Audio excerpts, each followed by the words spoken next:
Welcome to the Feel Better podcast. I'm Charlotte, and I help high-functioning women who look capable on the outside but feel overwhelmed beneath the surface.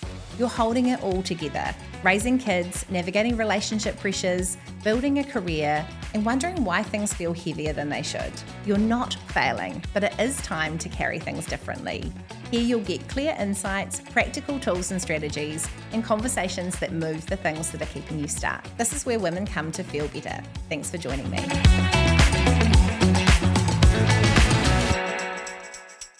One of the key reasons why I wanted to sit down and have a chat with you today is you are really inspiring for the extent to which you back yourself. Oh, thanks. And you talk about how you're a fan of brave calls and there is a boldness to you that is really admirable. And I think there are a lot of women that need to have a little kind of dose of that in their lives and to be encouraged to make their bold steps and back themselves and believe in themselves. So I think every now and then you come across someone and you think, oh, I want to understand how they work. What's going on in their mind that allows them to bring themselves forward in the world the way they do? So Dangerous. yes, but we need more dangerous women and we need people to back themselves in this world. So I'm excited to have a chat about the inner workings of Georgia. Oh, excellent. Yeah, how cool. My best friend through school was a George as well, so I'm used to having a girl George in my life. So tell us the Georgia backstory. I grew up on a lifestyle block just outside of Christchurch, just north of the city, and we grew up, me and my sister, with motorbikes, horses. My dad ran a tourism business, so he did jet boat rides. So we were very much sort of, I guess, forced into being tomboys. Yeah. We learned how to drive when we were really little and just, I think, being dad's extra set of hands, we had no other option but learn how to back a trailer and change a tire and all that good stuff, which was cool. Yeah. That makes me so excited raising a girl on a 10-acre block. I know she's going to know how to do some things. Yeah. Yeah. No, it's good. And what did you learn from your upbringing? You're seeing, your dad backing you in things and also seeing your mum, who was a working mum too. Yes, yep. So mum, she was full-time working, and I also grew up, my nana had always worked right through, but they were so encouraging and quick, get up, get dressed, on we go, and this is what we're doing. And, even though you're 9, you can come to the shop and you can be doing all the ticketing and you can wrap the presents and, put that through the till and so cool. Upsell. And so learning how to sell in a retail environment from a young age was great because it really got to, I guess, hone my people skills and selling. And selling is so much fun, especially when you're selling cool products. So I do miss being on the shop floor, and any of our retail clients now, I'm like, oh, do you need me to come into store for a few hours? And you love it. I do. It's really, really good. Yeah, really good. I grew up with a dad who had a pharmacy, and I totally think that sense of customer service and getting to know people, being able to kind of look after people is so helpful in life, hey? I think so. And I think really learning about sort of, the whole user experience from start to finish. And in a shop, it's such a cool small environment where you can completely control that user experience. And I think from a brand perspective, a lot of brands think, oh, we've done our branding, we've got our 4 colors and our logo, and but your brand is everything. It's the way you make people feel, the music, all the little small touch points that you have. And I think learning that from a really young age, it just feels like it is just hardwired into me, that brand and retail. Yeah, and also important for learning to be a nice human, because if you're a terrible person to people in shops, that is a bad indicator. Oh, real bad. I feel like you can tell people who never worked in retail. Yeah. And I feel like at Christmas time, if you've ever worked in retail, you show up quite differently when you're shopping. You definitely do. So, Georgia, tell me, what is your current coffee order and how consistent is that with your personality? My coffee order has always been a small flat white, half a sugar. Oh, but very tiny. I just can't handle a big milky flat white when they come out. It's got to be a teeny tiny little 6-ounce cup. So efficient, milky, sweet. Just but like a half sugar. So Oh, it's just like yeah. a little wee wink. Take the edge off. So good. And are you a fan of summer or winter? I actually like winter. Yeah, winter girly, like Shiraz, sit by the fire, put a record on. So good. Yeah, I love it. And if you had a plane ticket to anywhere, where would you be going? Oh, it's really hard. Probably back to Copenhagen. I love Denmark. Yeah. Oh, favourite place. It was very cool. Yeah. And just, I mean, it's actually Copenhagen sort of feels similar to Christchurch. It's not huge, but everyone is just so effortless and stylish and cool. And yeah, it's a cool Fun place. city. I haven't been. It's very cool. And if you lived somewhere else in the world, where would you live? Honestly, this sounds so cliche, but I could not imagine living anywhere else. I really couldn't. I love Christchurch. I love New Zealand, and I just couldn't imagine not living here. Wow. Good answer. And current best thing about motherhood?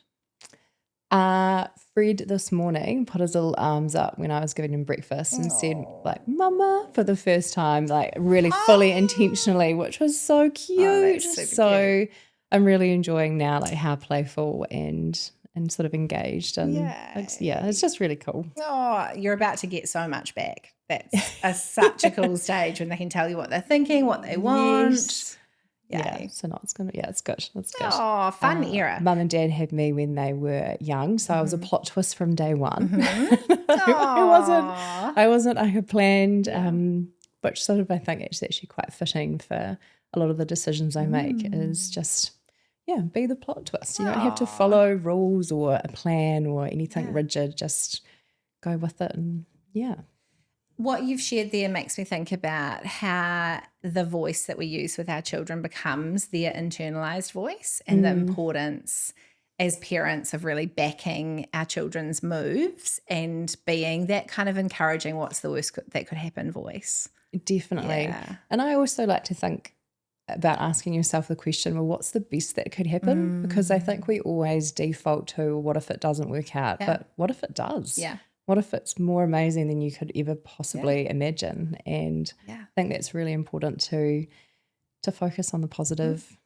Yeah. So now you've found yourself leading a team of women. Yes. And with this great wee business and cool team of ladies with you. Yes. How has that mindset shift kind of happened into actually I'm someone who can lead other people, and not only can I do this, but I can bring other people into this too? Somewhat accidentally, if I'm completely honest. I never sort of set out to have like this many staff and this is exactly what my business would look like. But in saying that, I've been intentional that I knew I wanted to grow the team. I knew I couldn't be profitable, a mum, have time for life outside of work if it was just me. Yeah. But I also knew I didn't want to have this huge mammoth big business. So I've been very intentional in the way that I've only wanted to have probably maybe a team of 6, maybe 8 would be probably the biggest that I'd want to go, and instead work with really, really great people that are just fun, good humans. I think you can teach skill, you can't teach attitude. Yeah. I mean, maybe to some degree you can, but I think having people that want to be there and have like a like-minded attitude is really good. Yeah. So nice. And so one of the things that you really specialize in is brand and helping people get really clear about that. And this whole concept of brand, and particularly personal brand, is only growing. I'm really keen to hear what your thoughts are on the importance of personal brand and what people might be thinking about when they consider how they're putting themselves out there in the world. I think it's really important. But ironically, I hated the idea of putting myself out there for a really long time. George Design only has had social media for I think like the last 3 years. Yeah, I just I don't know what it was. I just sort of thought, I just want to sort of slink under the radar and do the work. And then I realized, stop being such an egg. Like you are such a big asset in your business. You need to show up and share your ideas. And I think too, I felt sort of hard to connect with other people online. And then I realized, well, there's probably a lot of other women out there that are reluctantly, like holding back and don't want to put themselves out there either. Yeah. And just have to put our big girl pants on, Yeah. and then you realize it's actually not that scary, and there's a lot of people that resonate with what you have to say and connect with people. And then I think too, the more you put yourself out there, the more you find who is really right to work with you and who's not. And I think it's just as important when you put yourself out there in a brand perspective to actually turn people away, and then it's really clear, okay, no, that's not the person for me. Good. That's cool. You couldn't possibly work with everybody. So I think it's important to, not show up for everybody and try and be everything to everybody either in your brand. But from a mental health perspective, that one gets kind of funky really quickly, doesn't it? Because we don't want to be rejected. We don't want to fail at something. We don't want to offend people. We don't want to disappoint other people. So there's a real mental health element that comes into that of actually, if we are to be our true selves, not everyone is going to like us. How do you see that impacting women who are trying to start businesses? I think if you have actually done some strategy work before you get online and you're actually really clear on what your business stands for, what you stand for, what you're here to do in the market, it's far easier to then deal with that rejection because you actually know and you're solid, and that's actually okay. I'm okay for that person to comment, because you've done that work up front. And I think too, if you do get comments or if people disagree with what you have to say, like, good, that's another opportunity where you can even like double down on why you believe what you believe. And look, if you get a really spicy comment, just block and delete them. Don't actually let it get to you. It's not worth the brain power.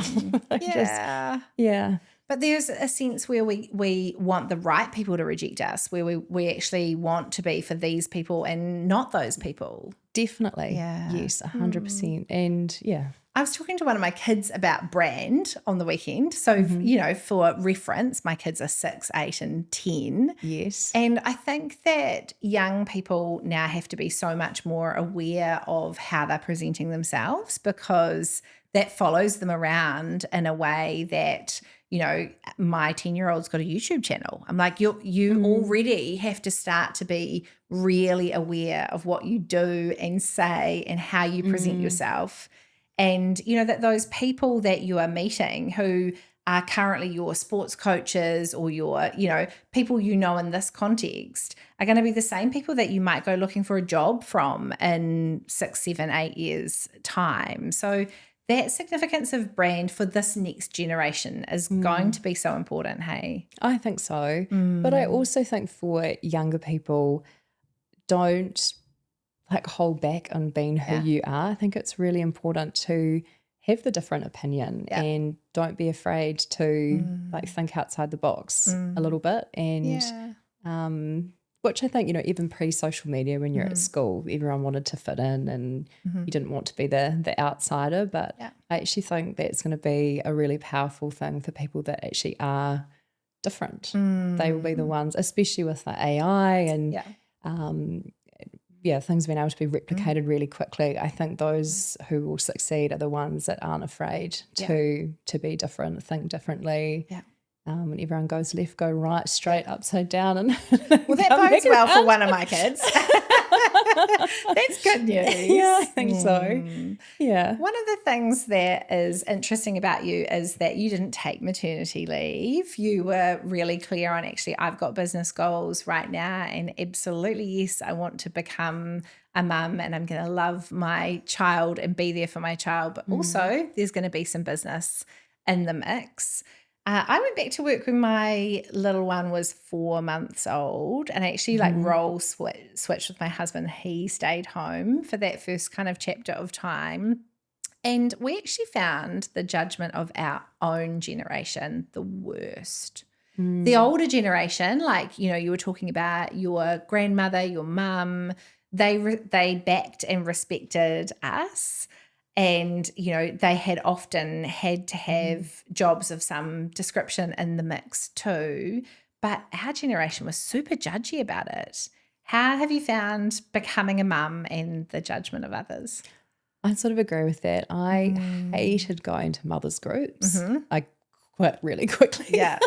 Yeah. I think, yeah, I would agree. I think it was probably people my age or sort of within like a 10 or 15 year age bracket, definitely questioning or just judging. And then too, there's so many other elements on top with like breastfeeding and what you're feeding them. And it's just It's very judgy very quickly. very, very judgy. And also I just couldn't handle talking about, you know, your sleep regression cycle, or I mean, I'm probably getting all that all back to front. And I mean, I knew I always wanted to have babies. I knew I always wanted to be a mum, but I don't think I've ever been like a super maternal, not the person that sort of rushes up to all the babies if there is an event. Yeah. Isn't that terrible to say? No, not at all. Not at all. And I love my little boy so much. He brings so much joy, but I know that work is such a big part of who I am. It's not everything, but I get so much enjoyment and it really fills my cup up that I just knew I couldn't be a stay-at-home mum. I had to keep going in some capacity. Did I think the last year would roll how it did? Absolutely not. It was mental. Yeah. But it was good. And I think if someone had put down on a piece of paper in front of me and said, right, this is everything that's going to happen in 2025, I would have said, absolutely not. That's mental. But just. Tell me about 2025. So I had my wee boy at the end of 24. He was born, basically right before Christmas. Yeah. So I had a couple of weeks off while we shut the studio over Christmas break, and then started back in January a few days a week. Yeah. My husband was also doing a lot of freelance work outside of his 9-to-5 job, and I just said to him, you can't keep, this is so unsustainable. We're just burning the candle at both ends. Look, I think you should just quit your job and start your own thing. Yeah. So now we've got two people with their own thing going on. So he was like, really? I was like, yes, come on, it'll be great. Yep, off we go. You just hand in your resignation letter and then we'll be away. Wow. So he did that, and he got really busy, which was great, but it definitely gave us more flexibility that we weren't rigid. We had a nanny helping us. My mum was also helping us as well. So we had a sort of a Tetris system of who was where when, which was good. I love it that so often when you ask a busy woman how her life works, the answer is grandma. Like, God bless the grandmas. I know, God bless. So yeah, we had a very sort of like systematic process happening. Then at the same time, I was also dealing with a sort of like personal family situation, which was quite stressful at the same time as renovating our office. So I sort of thought we'd be out of the office for maybe 3 or 4 months while that reno took place. It was 13 months that we were out. So we were sort of displaced. We'd signed a couple of big clients, which was amazing. I hired another team member in April and then another one in August and September. So we had a lot of growth happening. Fred was a delicious baby, but he was very hard at the start, very, very tricky. So it was, but I mean, it's all good, good stuff. It was just a very messy year of trying to balance, I guess, all the little lives that I had at work and trying to be the best boss that I could possibly be, continue to deliver client work at a really high standard while we were growing. And then we didn't really have a home base. And I was so conscious of that too, that the girls felt they were still really enjoying coming to work. So it was just lots of spinning plates last year. And I think everything's sort of landed now, which is a really nice feeling. What do you do when you get overwhelmed? Cry in the shower for a minute, let it all out. Yeah. I think it's really important. I mean, I just know I'll blow if I don't let off some steam. Reformer Pilates is really good because I can't think about anything else other than don't fall off. Yes, So that's a really good way to completely shut off. But last year I was terrible. I did not prioritize me at all. I wasn't exercising. I know I wasn't eating right. Had very minimal sleep. It was just full survival mode. Yeah. So this year I've tried to be a lot more intentional about making time to look after me, because I just knew if I had another year of running on empty, it would be real bad. Yeah. So yeah. And I think so often those surviving seasons we actually have to give ourselves permission for, because they're totally okay. You've set the foundation for this year that can look different, where you can introduce some of your own goals again. And how good is that? so good. Yeah. So good. Yeah. I think in motherhood, one of the skills we have to practice is forgiving ourselves, that we can actually go like, that was okay because that was for that time, or I was just doing my best there. Have you already hit a bit of that? Yes. But I mean, the last year was hard because I think I was always thinking I was letting someone down. Yeah. Like no matter what choice I made. Yeah. There was always someone that was the loser in the situation. And I'm so grateful. I can't even say the word husband. I feel way too young. My boyfriend. Yeah. He is amazing, and he was really great last year and picked up a lot of the slack, and there was a lot. So that was good. But So one of the things clearly there is that you let other people help you, and that is something I hear so often from women they really struggle with. They'll just keep trying to overfunction or pedal harder to get more done, but letting your husband, your mum help you, bringing on more team members to help you, that's obviously been something that you've been good at doing over the last period of time. yes, and I think because I always preach to GSI, get someone in, don't DIY, and from I guess a work perspective, get someone in to help you do your marketing and upgrade your website, and you have got talents in this area, don't try and do every single thing. And I thought, well, I have to live and breathe that in my own life as well. So I'm going to hire people that are better at me in certain areas. I'm going to get a cleaner. I'm going to have a nanny to help us. And because I knew I would have just combusted if there was absolutely no way I could do everything. And the guilt, though, feeling like I've got all these people in to help do all these different things, I'd have to get in the car, put Missy Elliott on and have a good sing session and be like, just don't worry about what anyone else thinks, which is so hard to do. Yeah. What do you tell yourself when you do kind of find yourself in that like worried about people thinking things about you state? I probably let it get to me for a little bit, and then I honestly, I don't know what it is. I just don't worry about it. Yeah. And they're not here at 4 o'clock in the morning and seeing you get up and feed your wee baby, and that they're not seeing that all the things that you're doing, they're judging you on such a small part that they're seeing. Yeah. And also if they want to spend their time and energy worrying about me, well, that's a bit sad for you. One of the things I love about this chat though, Georgia, is that something that happens for women, especially all the time, is that they go, oh, this is nothing special. Like, oh, well, you just do this, or I just believe this. And then other women hear it and they go, oh, that's so inspiring. I'm not like that. I can grab that. But it feels natural for you because you've got some great ways of thinking there and some really good beliefs about, well, if I want to grow, then I have to do this. This is actually like a discomfort that I have to sit with, that I can sit with, that is going to allow me the growth I want and the life that I want.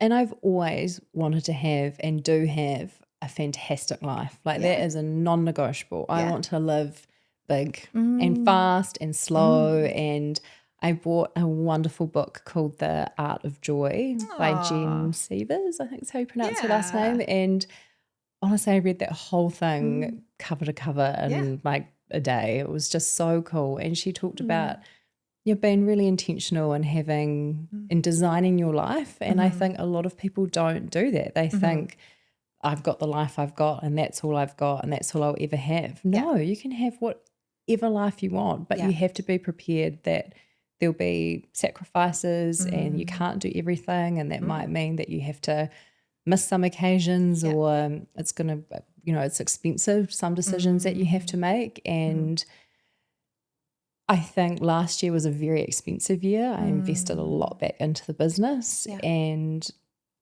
I don't know why, but I think sometimes women can be really scared of investing into their own personal growth and their businesses. And I think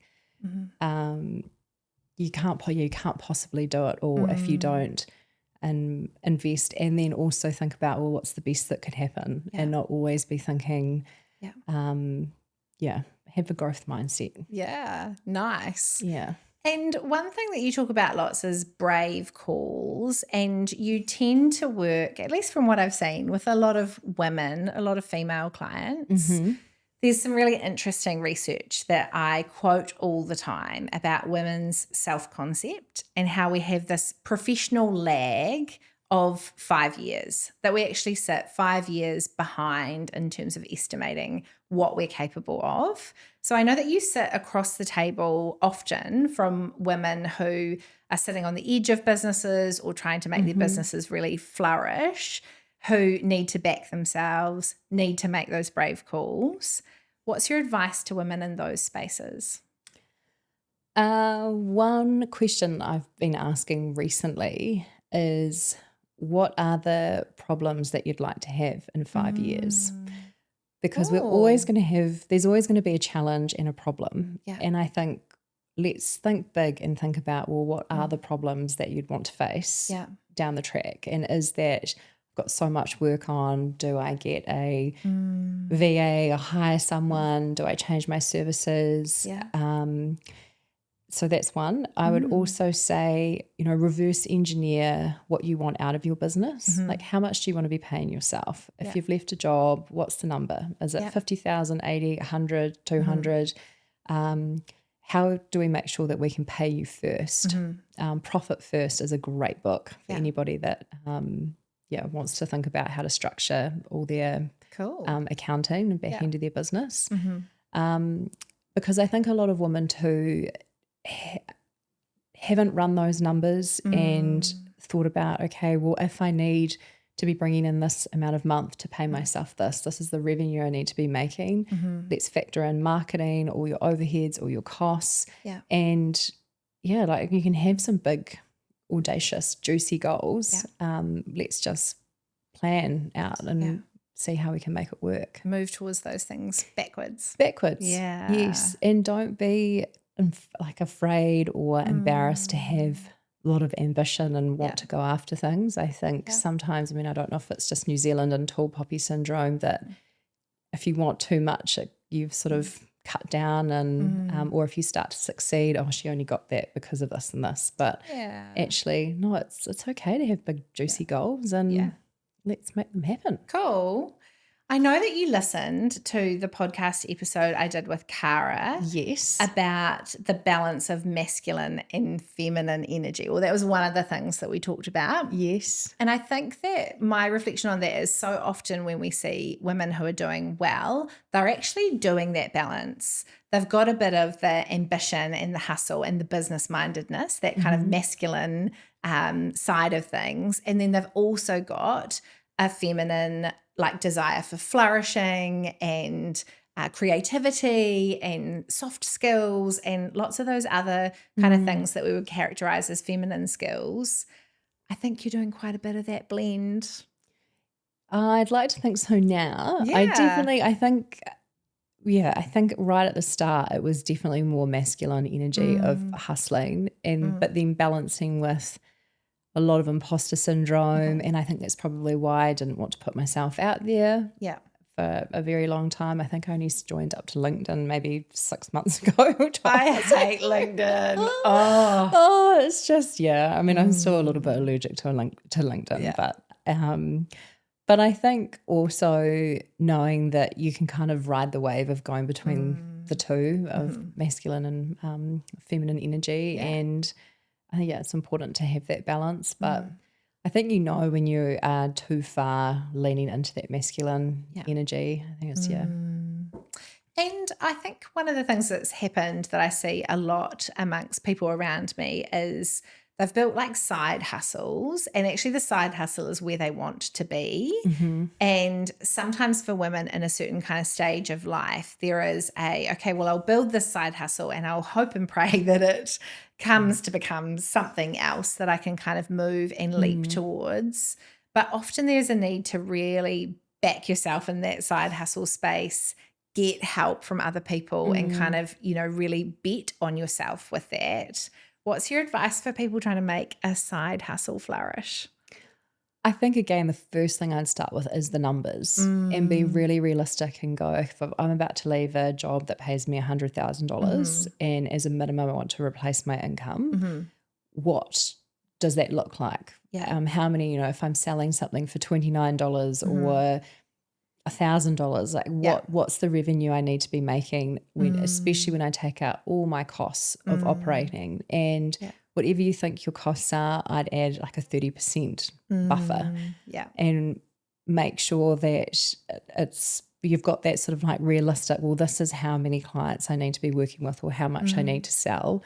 And then I think also be really prepared to put yourself out there, because if you don't have a huge advertising budget, the best thing you can do is grow your organic social channels and nurture your audience, and it's really time consuming. And I think the best analogy is, again, just taking it back to retail. Yeah. If you had a shop, you might be paying $35,000, $40,000, $50,000 a year in rent to have the privilege to have that shop.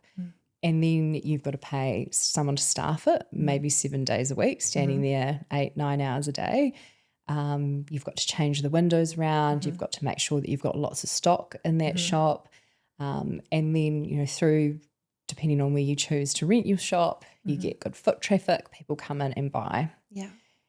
Sometimes people go, oh, I have an e-commerce business, so I'm going to do something online, and think, oh, it's great. Like, it's sort of free. I can, I might have my website, that's a fixed cost, and then, but you don't have that foot traffic like you do with a physical location. You need to get those eyeballs, and how are you going to get those eyeballs? Well, if it's through ads that cost money, you've got to be prepared to put in a lot of time and like rinse and repeat a lot. Again, sort of like weight loss or getting fit. You can't just go for one run and then one Pilates session and go, I tried running, didn't work. I did Pilates, that failed. Yeah. You have to really hustle and stick with it. So I think being really honest with yourself and saying, am I prepared to really go all in and put myself out there, commit, 15 or 20 hours, 15 or 20 weeks, 15 to 20 hours a week on top of your full-time job to really get that momentum and get going. Yeah. The best thing you can do is build your email database, because your followers on Instagram or Facebook or TikTok, you don't own them, and social media can just poof and go. So building your email database and just getting into it. Yeah. Do you ever feel imposter syndrome? I really try hard not to anymore. I definitely did. Yeah. Big time. And I think also, it's funny, I actually went to a Design Institute event maybe 12 months ago, and it was a lot of other studio owners in Christchurch, and they're all owned by men. And I definitely, that was probably the first time in a while I definitely felt like a complete fish out of water, and like you're just the little girl that does social media posts. Like, well, that is a service we offer. That is not the full suite of what we do. Yeah. Which, I don't know, that really annoyed me that I felt like that, which I guess I just turned into determination to, well, I'll show you. Yeah. We'll just run our own race and do business how we want to do business. And Very good. You talked recently about how you had to get your head around showing up actually as yourself on social media, particularly, that you found that you were still kind of trying to fit the mold, that there were some things about you like I can back a trailer really well and drive your boat, and I'm happy to drive a fast car, and there were some kind of quirks and cool personality things that actually make you make sense and make how you support other people's businesses also makes sense. But it was a little bit of a struggle, and you held back on sharing some of that side of yourself. How did you get through that? I think too, just reflecting of how I show up in person. And I thought there's just a bit of a disconnect between how I know I have conversations with people on the phone or when they come into the studio, and I'm being really vanilla and boring online. And I'm trying to sound, I think it probably goes back to that imposter syndrome. I'm trying to sound like this corporate male-dominated agency, Mrs. Important. And I thought, oh, like how boring, just because I think also in the design space and in the agency space, there's this sort of idea that if you have to market yourself, you're not busy and you're not good at what you do. Yeah, and it's interesting, like having had more people join the team who've worked at other big agencies. Yeah, there's definitely this old school, boys club feel that don't market yourself, because if you're marketing yourself, you're not busy and you're not good at what you do. And so I sort of thought, okay, I'm just going to flip all of this on its head, and I'm going to show up on social to just show off the cool work that we do, but also our personality and beliefs, so that we can attract more cool people. Because it's not always, we don't want to work with people that have huge budgets that are soulless and have a, excuse my French, sort of shitty product or service. I would way rather work with people that are just epic, that are doing cool things. And there's no way or no better way to attract those types of people than just being fully authentically yourself. Yeah, nice. Why do you do what you do? I have always loved design and creating things. I know I definitely have a spicy dyslexic brain. Yeah. And I struggled at school in the beginning doing like rope learning. I'm still shocking at times tables. Do not get me to spell something.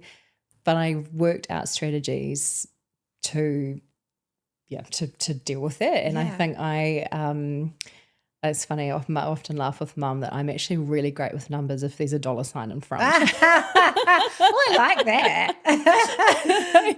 But if you, so I think, through just not fitting the mold at school, I had an amazing teacher who said to me, I want to teach you this design program on the computer, and I want you to put together like a full campaign for some skipathon.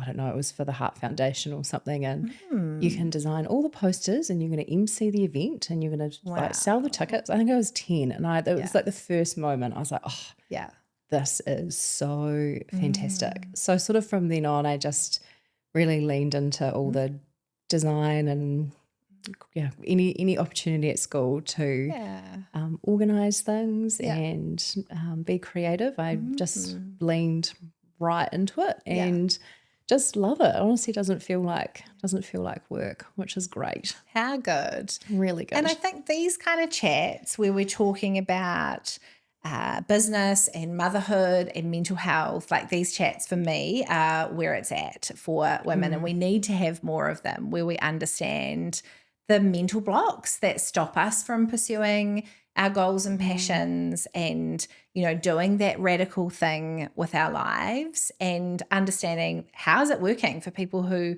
are actually doing what they want to do in the world, who are making businesses that fit around them, who are making their creative ideas flourish. And then how does all that work with motherhood? Like this is a conversation that so many women have inside their own minds, and we need to have more of them out loud. No, I totally agree. And I think right after I had Fred, I felt so alone that there was no, I mean, apart from like Mum, yes, she had me and was doing her thing. But I think in terms of having another person to talk to that was actually sort of choosing the same path as me, there was really no one. And I felt, then I go back to that whole guilt, and then I was always sort of letting someone down. So I think it's really great to do things how you want to do them. And I knew I was choosing a tough path at the time to enable more balance long term.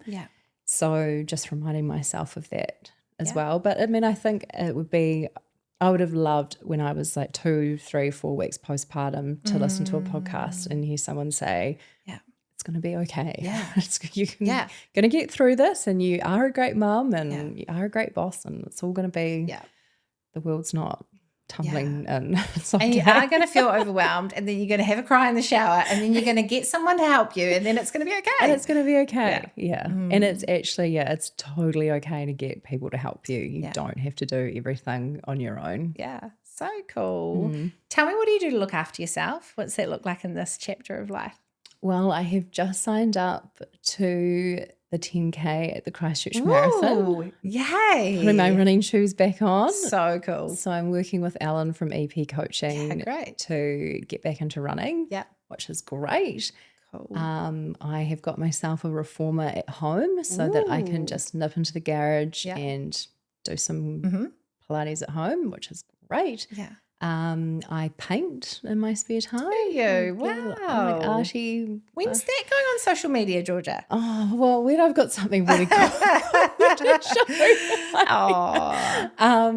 So no, I do like watercolor and acrylic painting, which is fun, and just I mean, I think probably my one downfall is I try and turn everything into a business and monetize everything I do, and I'm like, no, I'm just going to do a few things because I enjoy it, not try and you know, have an art division of George Design and put that up on the website. Yeah.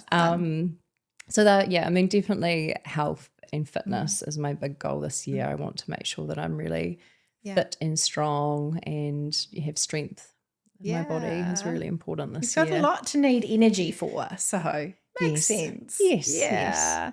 I think that a lot of women, you know, kind of owning that entrepreneurial part of themselves is something that they need to give themselves permission to do, that actually we're allowed to have ideas. We're allowed to go, I don't want my life to fit this mold, and I want to make this thing flourish. So parting advice to women listening to this episode about their next little steps. What are the micro steps you'd suggest? I think just focus on, as I've mentioned before, but just all the good things that could happen. Yeah. And rather than planning worst case scenario and everything.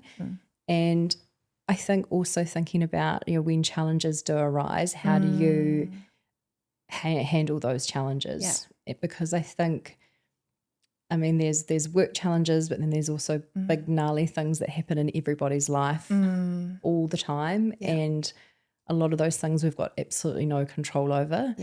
But controlling how we show up and deal with those situations, and just having that positive, like delusional optimism that everything is going to work out, I think is really important. Yeah. And sometimes I think borrowing other people's delusional optimism. Yes. Like if you can't do that for yourself, go find someone who can talk into your ear and say those things. Yes, definitely. Yeah. And find one or two, exactly, some really good people and sounding boards to not sort of pump you up, but just give you a pat on the back and keep cheerleading. Yeah, exactly. And also, if you have a friend that is trying something new or trying to get something off the ground, like be a cheerleader for them, engage with their social media and comment on their posts, or even send them a wee text and say, I saw this, or that was great. And I think we celebrate a lot of really traditional things that women do. Yeah.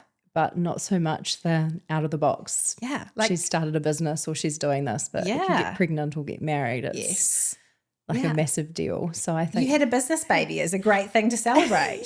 Yeah. I think, it's, even just a micro step to just be a cheerleader for your friends.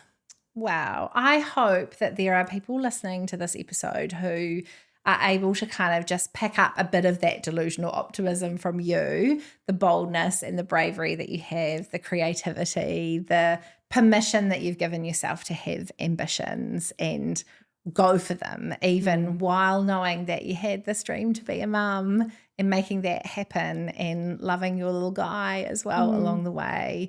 I hope you have an amazing year, and I know that there'll be people who are listening to this who think, I need a little slice of that encouragement and strategy and marketing nous in my business or thinking about getting something off the ground. So how can people find you if they want to work with you? If they head to our website, georgedesign.co.nz, you can see a brief overview of all the different services that we offer.